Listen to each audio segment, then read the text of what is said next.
नमस्कार दोस्तों, मैं हूं BS गुलियानी और आप देख रहे हैं देश प्रदेश खबर। आज के हमारे खास कार्यक्रम में हमारे साथ मौजूद हैं अमित भारद्वाज जी, एक्सपर्ट इमिग्रेशन के MD। अमित भारद्वाज जी पिछले 15 सालों से देश के युवाओं को विदेश भेज रहे हैं और इनके बारे में अगर मैं बताना चाहूं तो अमित भारद्वाज जी नॉर्थ इंडिया के जाने माने एक्सपर्ट हैं और पिछले 15 सालों से ही इन्होंने काफ़ी नाम कमाया है पूरे नॉर्थ इंडिया में और ऑस्ट्रेलियन सिटीजनशिप है, ऑस्ट्रेलियन मारा के एजेंट्स भी हैं। तो तमाम जो UK वीज़ा को लेकर बाज़ार में चर्चाएं गर्म हैं, उनके ऊपर आज विस्तार पूर्वक अमित भारद्वाज जी हमारे साथ चर्चा करेंगे। अमित भारद्वाज जी, सबसे पहले आपका स्वागत है। धन्यवाद सर, स्टूडियो में आपने इनवाइट किया, thank you very much. Sir, आप हमारे यहाँ फर्स्ट टाइम हमारे स्टूडियो में पहुँचे हैं और हमारे दर्शकों को भी काफ़ी उम्मीदें हैं कि उनको UK को लेकर जो काफ़ी कन्फ्यूज़न की स्थिति पैदा हुई है उसके बारे में आप काफ़ी विस्तार पूर्वक जानकारी देंगे। हाँ जी। तो भारद्वाज जी, सबसे पहले हमारे दर्शकों को आप बताइए कि पिछले 15 सालों से आपने जो एक बड़ा नाम कमाया है, तो किस तरह से आपने शुरुआत की और कैसे आपने ये सफ़र तय किया? सर देखिए, मेरा जो ओवरसीज़ की जर्नी है वो शुरू हुई थी 2001 से। जी। 2001 में मैं ऑस्ट्रेलिया गया था हायर एजुकेशन के लिए। जी। मैंने IT में स्टडी की है RMIT यूनिवर्सिटी से। जी। 1 साल मैंने पढ़ाई की थी, उसके बाद मेरी PR हो गई थी। मेरा बैंकिंग लाइन में इंटरेस्ट था। जी। तो मैंने उसके बाद फाइनेंशियल प्लानिंग की स्टडी की। जी। बैंक में जॉब की, साथ साथ स्टडी की। बैंक में 4-5 साल काम किया। 2006 में जब मैंने ऑस्ट्रेलियन सिटीजनशिप भी ले ली थी 2005 में, 2006 में मैं इमिग्रेशन इंडस्ट्री में आया। मुझे काफ़ी ये इंडस्ट्री इंटरेस्टिंग लगती थी। जी। क्योंकि ड्यूरिंग स्टडी जब मैं ऑस्ट्रेलिया था, काफ़ी बच्चे मुझसे जो है इंडिया से फ़ोन करके पूछते थे, कई उनके क्वेश्चंस होते थे। काफ़ी सारी हमारे यूनिवर्सिटी से टाइप हुए वहाँ पर। 2006 में मैंने शुरुआत की। अम्बाला कैंट में मेरा ऑफिस है, पहला ऑफिस मैंने खोला जगादी रोड 2006 में? 2006 जुलाई 2006 में। जी जी। जो हमारी पहली ब्रांच खुली। जी। काफ़ी बच्चों को हमने ऑस्ट्रेलिया भेजा शुरुआत में, फिर New Zealand, UK, Germany, Ireland, Canada, काफ़ी सारी कंट्रीज में हमने बच्चों को भेजा। IELTS and PTE की हम कोचिंग दे रहे हैं। जी। तो आज की तुलना में सर, आज की तुलना में तब कितना क्रेज़ होता था युवाओं में विदेश जाने के लिए? सर देखिए, 2006 में क्रेज़ काफ़ी कम था। जो क्रेज़ है बाहर जाने का, ये धीरे धीरे बढ़ता ही जा रहा है। अगर मैं बात करूं पिछले 3 सालों में जी काफ़ी ग्रोथ हुई इस इंडस्ट्री में। मैं कहूँगा अराउंड 50% ग्रोथ हुई है जब से कनाडा ने अपने वीज़े रिलैक्स किए हैं। जी। पिछले 3 सालों में काफ़ी क्रेज़ बढ़ा है। जी। तो पिछले 15 सालों में काफ़ी बच्चों को स्टडी वीज़ा पर भेजा। IELTS, PTE, स्पोकन इंग्लिश की हमने ट्रेनिंग दी। अपनी तरफ से बड़ी ईमानदारी से काम किया। जी। ठीक है, बच्चों के अच्छे रिजल्ट्स आए IELTS PTE में। अभी भी आप हमारे फेसबुक पेज पे देखेंगे तो हमारे रिजल्ट बेहतरीन रिजल्ट्स हैं। जी। तो ईमानदारी से अगर आप काम करते हो तो डेफिनेटली जो है उसका आपको रिवॉर्ड मिलता है। जी बिल्कुल, ये एक जो बड़ा नाम आज की डेट में आपका है पूरे नॉर्थ इंडिया में, तो शायद ये ईमानदारी का ही बहुत बड़ा रीज़न है जिसके पीछे बहुत कुछ आपने हासिल भी किया। भारद्वाज जी, UK की अगर बात करें, UK ने अब काफ़ी रिलैक्स दे दिया है, तो काफ़ी स्टूडेंट्स जो हैं वो भी जाने के इच्छुक हैं। तो किस तरह से आजकल जो UK है वो वीज़ा दे रहा है? सर देखिए, UK स्टूडेंट वीज़ा बहुत ही पॉपुलर है आज की डेट में। जी। उसका एक ही कारण है क्योंकि UK ने अपने बॉर्डर्स ओपन किए हुए हैं। जी। बच्चा वीज़ा अप्लाई कर सकता है, वीज़ा अप्रूव भी हो रहा है और वीज़ा अप्रूव होने के बाद बच्चा ट्रैवल भी कर सकता है। जी। और बच्चे जा भी रहे हैं। हमारे अभी काफ़ी सारे बच्चे UK गए हैं। अभी रिसेंटली 5 अक्टूबर को UK गवर्नमेंट ने अपने स्टूडेंट वीज़ा प्रोग्राम में चेंजेस की हैं। जी। 5 अक्टूबर से पहले जो UK का स्टूडेंट वीज़ा प्रोग्राम था वो पॉइंट बेस्ड था। जी। उसमें सिर्फ 2 डॉक्यूमेंट्स के आपको पॉइंट स्कोर करने होते थे। जी। पहला डॉक्यूमेंट होता था कैश लेटर जो यूनिवर्सिटी से मिलता है, confirmation of acceptance of studies. 30 point उसके मिलते थे। 10 पॉइंट्स मिलते थे बच्चे को अपने फाइनेंशियल डॉक्यूमेंट के, बैंक स्टेटमेंट के। जी। कैश लेटर ठीक है, उसके 30 पॉइंट मिल गए। बैंक स्टेटमेंट आपकी ओके, 10 पॉइंट मिल गए। 40 पॉइंट्स आपके हो गए, नो क्वेश्चंस आस्क्ड। इमिग्रेशन की पॉलिसी थी, अगर 40 पॉइंट बच्चे के बन रहे हैं जी, बिना कोई सवाल किए उसको वीज़ा दे दिया जाता था। ठीक है, 5 अक्टूबर को इन्होंने अपनी पॉलिसी चेंज कर दी है। जी, अपनी पॉलिसी में जो इन्होंने मेजर चेंजेस की हैं, सबसे पहले चेंज किया कि जो पुराना सिस्टम था उसको ख़त्म कर दिया जी, ये पॉइंट वाला ख़त्म कर दिया। अब जो नया सिस्टम है, नए सिस्टम में वीज़ा ऑफिसर को पावर दे दी गई है कि अगर वीज़ा एप्लीकेशन को देखते हुए उसको लगता है कि मुझे कुछ फर्दर डॉक्यूमेंट्स चाहिए जी, फर्दर इंफॉर्मेशन चाहिए जी, या मुझे बच्चे का क्रेडिबिलिटी इंटरव्यू करना है जी, वो कर सकता है। तो सर ये काफ़ी केसेस हैं जो रिफ्यूज़ हो रहे हैं, तो हाँ जी। क्या यही कारण है? बिल्कुल जो यही change कारण हुए है। हैं रूल्स? बिल्कुल सर, देखिए अब क्या हो रहा है, यूके गवर्नमेंट चाहती है कि उनकी कंट्री में जो बच्चा आए वो जेन्युइन स्टूडेंट आए, जिसकी इंटेंशन जेन्युइनली स्टडी करनी है। जी, ठीक है, इसीलिए इन्होंने 5 अक्टूबर को चेंजेस की हैं। जी, अब हो क्या रहा है कि चेंजेस होने के बाद बच्चों के टेलीफोनिक इंटरव्यू आ रहे हैं, जी, ऑनलाइन इंटरव्यूज आ रहे हैं जी, और फेस टू फेस इंटरव्यू आ रहे हैं एम्बेसी में। जी, तो इमिग्रेशन इंटरव्यू के दौरान बच्चों से क्वेश्चंस पूछती है कि आपने क्या रिसर्च की है यूनिवर्सिटीज़ के बारे में, कोर्स के बारे में। फॉर एग्जांपल आपका कैंपस कहाँ पर है, उस कैंपस से ट्रेन स्टेशन कितनी दूर है, आप कैसे जाओगे, आपका अकोमोडेशन का अरेंजमेंट क्या है, आप सेकेंड ईयर थर्ड ईयर की फ़ीस कैसे पे करोगे, उसके फंड्स कैसे हैं। जी, इस तरह के क्वेश्चंस बच्चे से पूछे जा रहे हैं। जो बच्चा सेटिस्फैक्ट्री आंसर नहीं दे रहा है जी, उसको रिजेक्ट किया जा रहा है, रिफ्यूज़ हो जाता है, उसकी एप्लीकेशन रिफ्यूज़ की जा रही है। जी, जो बच्चा सेटिस्फैक्ट्री आंसर दे रहा है, जिसने जेन्युइनली रिसर्च किया है, उसको वीज़ा मिल रहा है। तो पॉइंट अब ये है कि बच्चे को और उसके एजेंट को मेहनत करनी पड़ेगी, इंटरव्यू की तैयारी करानी पड़ेगी। अब इंटरव्यू की तैयारी कौन करा सकता है? जो खुद एक क्वालिफाइड कंसल्टेंट। ठीक है हमारे फील्ड के अंदर दुर्भाग्य ये है कि बहुत से अनक्वालिफाइड कंसल्टेंट्स बैठे हुए हैं जो खुद ग्रेजुएट नहीं हैं, जिनके खुद इंग्लिश कम्युनिकेशन स्किल्स नहीं है, जो खुद कभी ओवरसीज नहीं गए हैं, जिनको खुद को बेसिक नॉलेज नहीं है। आप खुद सोच सकते हैं कि वो इंटरव्यू की क्या तैयारी कराएंगे। आज की डेट में अगर कोई बच्चा यूके जाना चाहता है तो सबसे पहले वो सही एजेंट चुने, एक क्वालिफाइड एजेंट चुने जो वेल एजुकेटेड है, हाईली एक्सपीरियंस्ड है और जो इंटरव्यू की तैयारी अच्छी करा सकता है। तो अमित जी, जैसे अभी रूल चेंज हो गए हैं और जो युवा हैं वो काफ़ी तादाद में ग्रामीण क्षेत्रों से भी हैं। हाँ जी। तो उनका जो अगर वो सही इस तरह से चूज़ नहीं करते कि जो जिस इमिग्रेशन कंसल्टेंट्स के पास वो जा रहे हैं, अगर वो सही चूज़ नहीं करते तो कहीं ना कहीं उनको इसका नुकसान उठाना पड़ता है। बिल्कुल सर, देखिए हो क्या रहा है अभी हमारे हरियाणा और पंजाब के जो रीजनल एरियाज है वहाँ पर पैकेज सिस्टम बड़ा पॉपुलर हो रखा है। बिल्कुल, ठीक है, पैकेज सिस्टम ही चलता है। पैकेज सिस्टम चल रहा है। पैकेज सिस्टम क्या होता है इसको समझना बड़ा जरूरी है। अगर आप अपने बच्चे को किसी जेन्युइन एजेंट के थ्रू यूके भेजना चाहते हो तो 6 महीने की यूके की फीस जाती है लगभग 6 लाख रुपए के आसपास। एम्बेसी फीस है 32-33 हज़ार रुपये जी।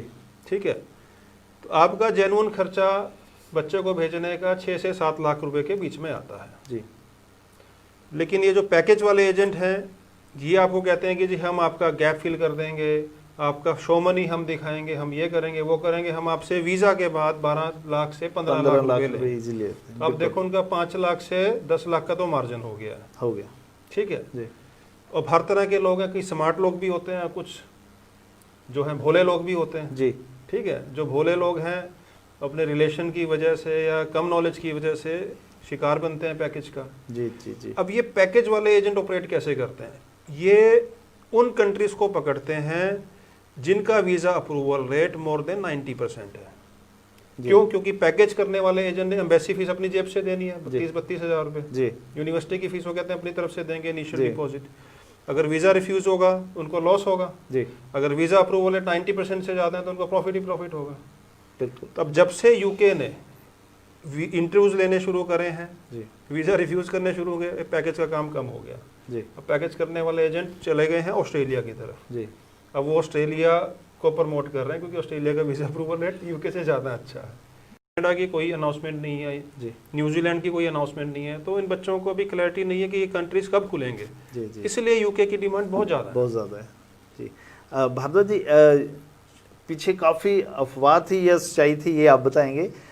स्टूडेंट वीज़ा बंद कर दिए हैं यूके ने। हाँ जी। तो जिसका वीज़ा लग चुका है वो किस तरह ट्रैवल कर सकता है या नहीं कर सकता, हमारे दर्शकों को ज़रा डिटेल में बता दीजिए। हाँ जी, आपने बड़ा अच्छा क्वेश्चन पूछा। बड़ी अफवाहें उड़ी हुई है कि जी यूके ने तो स्टूडेंट वीज़ा बंद कर दिया है जी। यहाँ यूके के स्टूडेंट वीज़ा नहीं लग रहे हैं। जी जी। देखिए, यूके के स्टूडेंट वीज़ा अभी भी लग रहे हैं। सिर्फ 5 अक्टूबर को उन्होंने जो अपनी चेंजेस की है, प्रोसेस चेंज किया है। जो बच्चे इंटरव्यू के लिए तैयार नहीं थे, जिनके डॉक्यूमेंट्स में प्रॉब्लम थी जी, उन बच्चों को प्रॉब्लम हुई है। जो एक जेन्युइन बच्चा है, जो रिसर्च करके जा रहा है, अच्छे कंसल्टेंट के थ्रू फाइल लगा रहा है, उस बच्चे को कोई प्रॉब्लम नहीं है। जी जी। एक चीज़ मैं आपको और बताना चाहूँगा, यूके गवर्नमेंट का एक रूल है, अगर वीज़ा एप्लीकेशन में कोई डॉक्यूमेंट फेक निकलता है, ठीक है जी। बहुत से एजेंट्स हैं जो बच्चों को कहते हैं कि जी हम आपके फंड शो कर देंगे, आप हमें इतने पैसे दे दो। इवन के डॉक्यूमेंट्स की भी गारंटी ले लेते हैं कि हम डॉक्यूमेंट्स की गारंटी ले लेते हैं, तो वो आपके। फेक बैंक स्टेटमेंट लगाते हैं। मैं ये बात इसलिए कह रहा हूँ कि मेरे पास ऐसे केसेस आए हैं जी, जिनका यूके का स्टूडेंट वीज़ा रिफ्यूज्ड हुआ है। जी, जी, जी। उस पर लिखा है कि आपने फ्रॉड बैंक स्टेटमेंट लगाई है, इस बैंक से हमने वेरीफाई किया, आपकी कोई एफडी नहीं थी, ये फेक डॉक्यूमेंट है। जी। क्योंकि आपने फेक डॉक्यूमेंट लगाया है, हम आपको 10 साल के लिए बैन कर रहे हैं। 10 साल के लिए? यस, अगर आप फेक डॉक्यूमेंट लगाते हो वीज़ा एप्लीकेशन में, 10 साल के लिए यूके का स्टूडेंट वीज़ा बैन कर दिया जाता है जी। विच मीन्स बच्चा यूके का तो वीज़ा नहीं लगा पाएगा। इसके साथ साथ अब बच्चा चाहे कि मैं ऑस्ट्रेलिया चला जाऊं या कनाडा चला जाऊं या न्यूजीलैंड चला जाऊं या मैं पासपोर्ट बदल के चला जाऊंगा, बिकॉज क्योंकि यूके के जब आप अप्लाई करते हैं स्टूडेंट वीज़ा तो स्टैंप लगती है जी, इन एनी केस। जी। तो अगर आप पासपोर्ट भी चेंज कर लोगे, मैं बताना चाहूँगा कि कंट्रीज आपस में इंफॉर्मेशन शेयर करती हैं जी, ठीक है। तो वहाँ पकड़े जाएंगे वो लोग। जिस बच्चे का एक बार वीज़ा फेक डॉक्यूमेंट के बेसिस पर रिफ्यूज़ हो गया है, उसका ओवरसीज जाना बहुत रिस्की है। जी। रिस्की इसलिए कह रहा हूँ, पहली बात तो वीज़ा नहीं लगेगा जी। दूसरी बात, अगर आप हेरा फेरी करके चले भी गए जी, फ्यूचर में कभी पकड़े गए, इन्वेस्टिगेशन होगी, तो चाहे आप स्टूडेंट वीज़ा पर हो, जो मर्जी वीज़ा पर हो, आपका वीज़ा कैंसिल करके आपको भेज दिया जाएगा, रिपोर्ट कर दिया जाएगा। तो बहुत सोच समझ के फाइल लगाएं, जेन्युइन एजेंट के थ्रू फाइल लगाएं, जेन्युइन डॉक्यूमेंट सबमिट करें। अगर आपके पास फंड्स पुराने नहीं है, बैंक में पैसा डालो, वेट करो, जेन्युइन डॉक्यूमेंट्स लगाओ। भारद्वाज जी, एक चीज़ मैं और अपने दर्शकों के लिए पूछना चाहूँगा कि जो विजिटर वीज़ा है उसका यूके में क्या प्रोसीजर है? विजिटर वीज़ा लग रहा है या नहीं लग रहा? सर बिल्कुल लग रहा है, यूके का विजिटर वीज़ा भी लग रहा है। अभी हमारे यहाँ से कैंडिडेट भी गया है जी, उसे यूके में एक एग्जीबिशन को अटेंड करना था जी। तो उसने वीज़ा अप्लाई किया, विद इन 10 डेज उसको वीज़ा मिल गया। सर इसके लिए टर्म्स एंड कंडीशन थोड़ा डिटेल में बता दीजिए, क्योंकि हमारे दर्शकों को काफ़ी ये रहता है, हमें फ़ोन कॉल्स भी आती हैं कि जब भी कभी आप स्टूडियो में बैठे होंगे तो ये चीज़ें हमारे लिए काफ़ी लाभदायक सिद्ध हो सकती हैं। तो इसके बारे में प्लीज़ हमारे दर्शकों को ज़रा डिटेल में बता दीजिए। देखिए, अब आपको पता है कि इस समय कोरोना की समस्या चल रही है जी। आज की डेट में अगर कोई यूके का विजिटर वीज़ा अप्लाई करना चाहता है, उसके पास वैलिड रीज़न होना चाहिए ट्रैवल करने के लिए।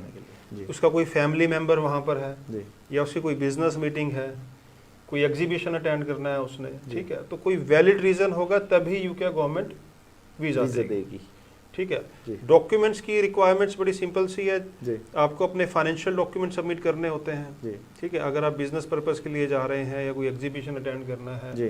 तो आपके फाइनेंशियल देखे जाते हैं, आपके पास कितने फंड्स हैं जी, कितनी देर के लिए आपने जाना है। वीज़ा एप्लीकेशन में पूछा होता है कि आपको कितनी देर का वीज़ा चाहिए जी, आपको क्या लगता है कि आपका कितना खर्चा होगा यूके में, और आपके पास कितने फंड्स हैं, आपकी एनुअल इनकम कितनी है, यानी तमाम जानकारी हमें ये सारी की सारी हमें शेयर करनी पड़ती है। अगर जेन्युइन प्रोफाइल है, वीज़ा लग जाता है, कोई प्रॉब्लम नहीं है। सर अभी हम बात कर चुके हैं कि पैकेज सिस्टम वाली, हाँ जी, एक्चुअल में ये भी बता दीजिए कि एक्चुअल में कितना खर्चा आता है अगर एक स्टूडेंट ने एक मतलब एक नंबर के रास्ते और अच्छे ढंग से अगर यूके जाना है तो उसका एक्चुअल में कितना खर्चा आएगा? पैकेज वाले तो बहुत बैठे हैं, 10 से 15, 15 से 18 लाख तक भी, जो खासकर अगर मैं बात करूं तो ग्रामीण क्षेत्रों में जो ये एजेंट बैठे हैं वो पैकेज जो है वो 18 लाख तक, जो हमारी नॉलेज में है, वहाँ तक स्टूडेंट से डिमांड कर लेते हैं, फिर बार्गेनिंग करते हैं, 1-2 लाख नीचे ऊपर करके वो